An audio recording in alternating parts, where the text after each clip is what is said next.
Hello, and hello again to many of you.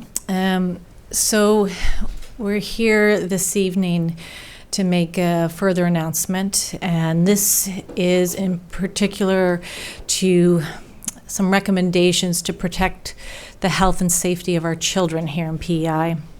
And it's also an effort to reduce the spread potentially of the COVID-19 as we anticipate cases in the weeks and the days and weeks ahead. We will be recommending school and licensed childcare closures in Prince Edward Island. Effective March 17th, all licensed childcare centers will close until further notice, and all public schools will close for 2 weeks following March break, March 23rd to April the 6th.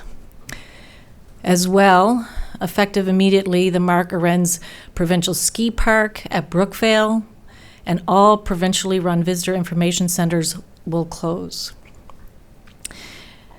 We are continuing to monitor the situation around COVID-19 and will reassess as new information becomes available. These school closures and daycare closures are implemented as preventative measures, and we've talked here before about the hope that we can flatten the curve of COVID-19 and help contain the spread and the rate of spread of COVID-19. And these decisions are certainly not made lightly because they impact many people in our community, and we're particularly, of course, concerned about childcare for our essential services like healthcare workers. The situation, as we all know, is evolving very rapidly, and we're trying to adapt continuously to new information. It is the health and safety of our islanders that is that really important priority for us as we balance the impact that these decisions will have on our communities and our families.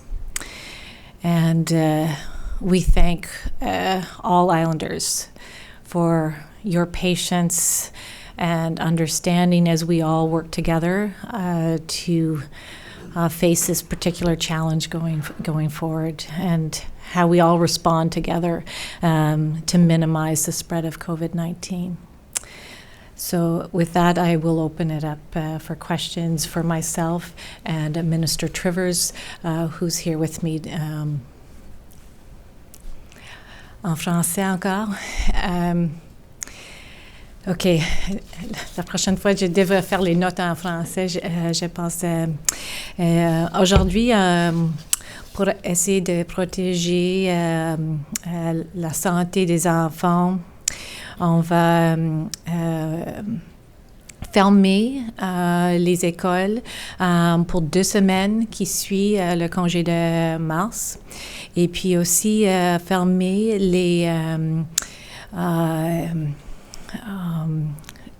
locations pour les plus petits, moins d'âge de l'école.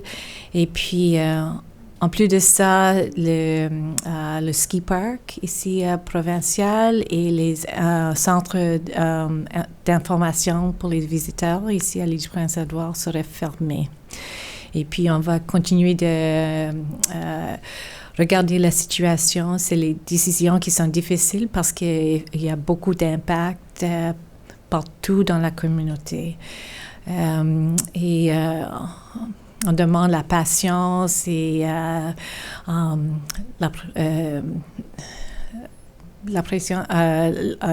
la patience des personnes ici à l'île du Prince-Édouard, parce qu'on apprend toujours. Il y a beaucoup, chaque journée, il y a des choses qui changent. Mais on fait tout ça pour essayer de protéger les gens et de protéger les familles et les insulaires ici. Just to be sure you can answer to this one in English. Okay. So, do you have a day for a possible comeback to the kids at school? Yeah, so at this point in time, we're extending the March break for 2 weeks, and that would put us at April the 6th for return to school, but that will be reassessed in the weeks ahead, and it'll be reassessed prior to that time, for sure. To be sure, when did you take this decision? Did you speak with many people this afternoon and maybe you saw what's happened in the other province? Well, I think we've been wrestling, or certainly I've been wrestling with this decision as my colleagues across the province. And so I think it's a balanced decision. So yes, other provinces, I think we're all trying to, we saw a number of other provinces do that today. But it's also, as we know, our healthcare system is already impacted. And we announced earlier today that move towards more essential services. And then if we add to that the closure of daycares, and some healthcare workers may not be able to get to work because they don't have a place for childcare, that's a real challenge, and we can make things worse. So it's really trying to balance that out. And so we continue to look at the epidemiology of the disease in terms of children, which it's been, children are not being impacted in this with this disease in the same way as our more vulnerable population.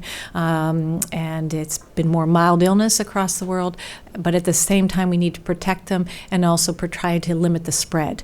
So it's all those decisions that come into play. So we want to make decisions not just because someone else made the decision, but because we've given it some thought and careful consideration as we go forward. To go back to the ski park, the Brookvale, Mm-hmm. is it the end of the season? Mm-hmm. Yes, it is effective immediately. So the park it won't reopen this year. The ski park will not reopen this year. We certainly understand people will have their skis out there, and those and there'll be some of those details that need to be worked out. And this, of course, a week ago, we may not have anticipated having to make that decision, but I think it's the right decision at this time.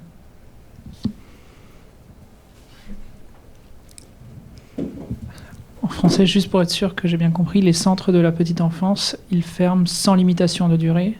The childcare, it closes without any limitation. Ouais. It's not 2 weeks. Non, et ça va commencer mardi. Juste pour je pense que la Nouvelle-Écosse a fait même sorte de chose c'est cette mardi et puis on va voir qu'est-ce qui arrive dans les 2 semaines qui suivent. What does this mean for the people who work in those facilities and our teachers in this province? What does that mean? Are they losing their income for the next 2 weeks or foreseeable future? I'll let the minister take that. Well, thank you, and thank you, Dr. Morrison, for your work on this issue. So, because for the early years centers and the daycares, it's going to be Tuesday, March 17th. Our team is working on all those details, and we'll have tonight and tomorrow to put our business continuity plan into effect for that. And of course, the education authorities, public schools branch and Commission scolaire de langue française have already been working, and we'll be ready with the appropriate plans for next week as well. And of course, we have to work closely on that side, on the education side, with the unions, CUPE, as well as the PEI Teachers Federation. What can workers in private institutions kind of expect in terms of assistance, in terms of pay from the government?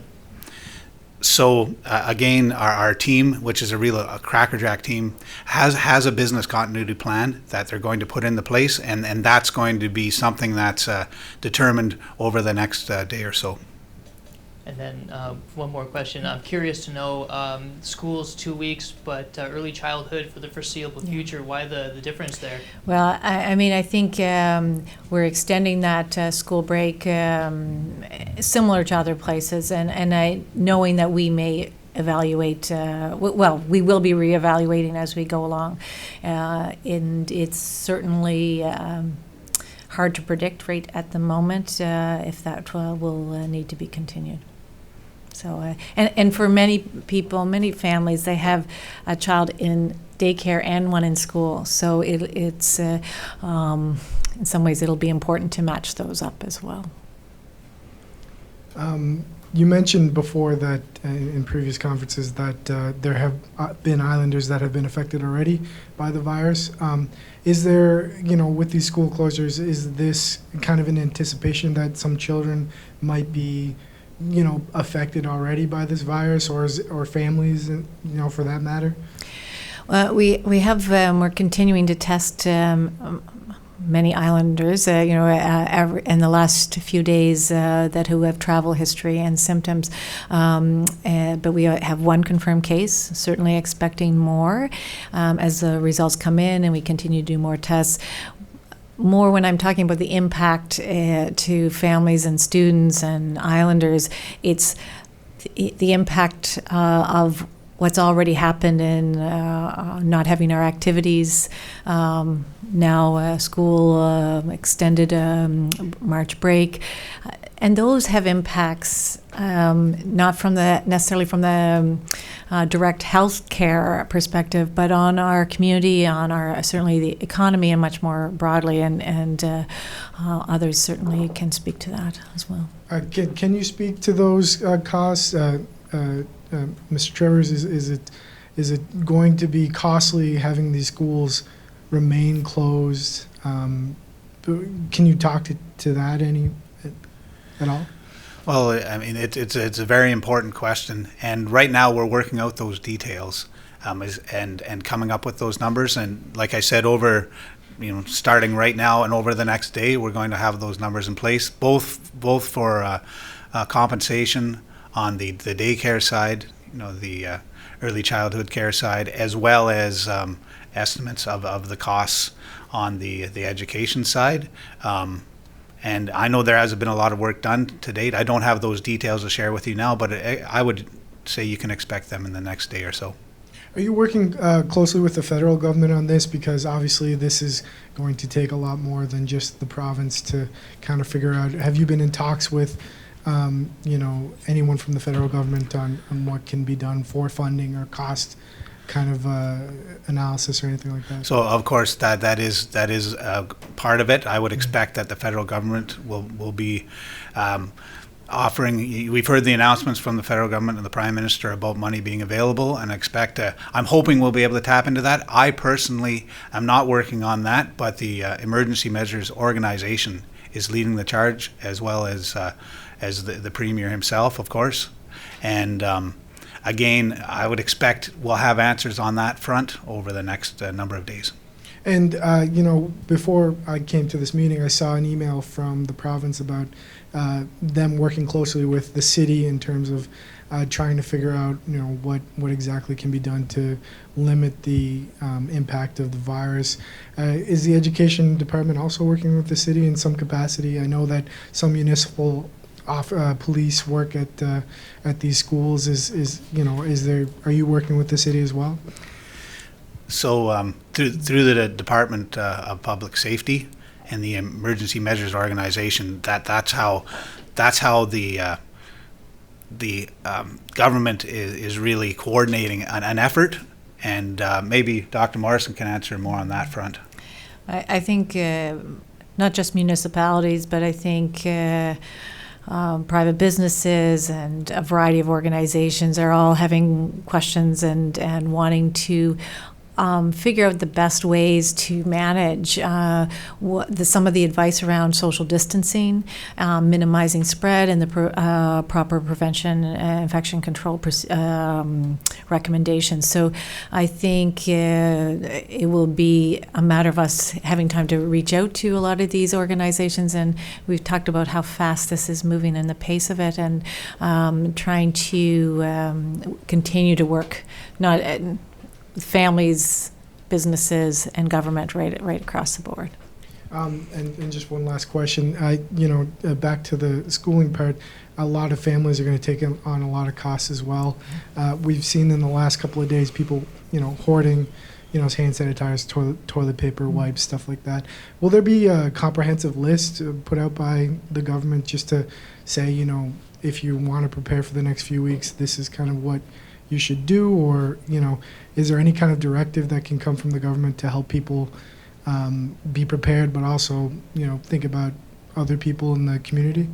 Well, I think some of that information has been certainly available through some of the public health agency and other emergency measures organization. And I think as this goes on, absolutely we'll want to make sure that people have the best information they can so that they have what they need, but also make sure that everybody has what they need. And we want to look after our own families, but also our community. And also making sure people understand what self-isolation means. And that's a measure, that's a discussion that we're trying to have across the country, trying to make sure it's really clear to people what that means for all our returning travelers from outside the country. And certainly they're trying to come home. Yeah. Est-ce que la fin de l'année scolaire va être repoussée? Pardon? The end of the school year, will it be postponed? Je comprends maintenant. Je ne sais pas. À ce moment, je pense que ça va être une décision avec l'éducation. C'est vraiment pour décider. Et puis peut-être on va voir qu'est-ce qui arrive dans les prochaines quelques semaines. Et je pense que ça va peut-être dépendre le niveau. Si vous avez besoin de faire des choses avant la graduation en 12e année, ou si vous pouvez faire des choses chez vous, mais ça serait les décisions avec l'éducation. How long will the school year be pushed ahead? J'espère cette année n'est pas finie. It's our goal is, of course, to make sure our children are educated and to allow them to complete the school year. Qu'est-ce qui va se passer avec les marchés fermiers? What about the farmers markets in Summerside and Charlottetown? Oui. Chaque journée, il y a des décisions. C'est seulement il y a peut-être vendredi, j'étais demandé la même question. Pour les où vous allez pour acheter des choses, les supermarchés, vous pouvez rentrer, garder la distance, acheter des choses, laver les mains, toutes sortes de choses comme ça. Vous pouvez avoir la distance. Alors, il faut que les choses soient ouvertes où on cherche la nourriture. Alors, aujourd'hui, je ne fais pas... je pense qu'on a fait assez de décisions pour aujourd'hui. Il y en a beaucoup. I suppose kind of a follow-up to that, is the province looking at closing other businesses that might be affected, or might be where people kind of come in close contact with each other, thinking about, bars, restaurants, large offices, things like that? I think these are all the discussions that we're having. And but again, it's that balanced it's a balanced approach, keeping in mind that if we make some really good decisions now, it may help us in the weeks ahead. But also recognizing, like we did with this, there are significant impacts for people and their jobs and what they're going to do without childcare, for instance, or extended school March break. So none of these are easy decisions, but they're important ones, and with the ultimate goal to try to protect the health of Islanders. And then I'm curious to know as well, as the province, are people still coming to work for the province and the provincial offices, or are you taking measures yourself to kind of make sure that social distancing happens? And I mean, please jump in, Minister, but I think there's discussion in various departments about Can you have meetings that are teleconferences where appropriate? Can you have that social distancing if you're at a meeting, for instance? Do you need to have meetings? Can they be done in a different way? And it's not just government, but right across. Are there ways? And I think everyone's trying to adjust to what that looks like. And so I think that's a discussion that's ongoing, both inside of government and outside of government. But you may want to add to that, Mr. I mean, business continuity, both within government and outside government, is very important.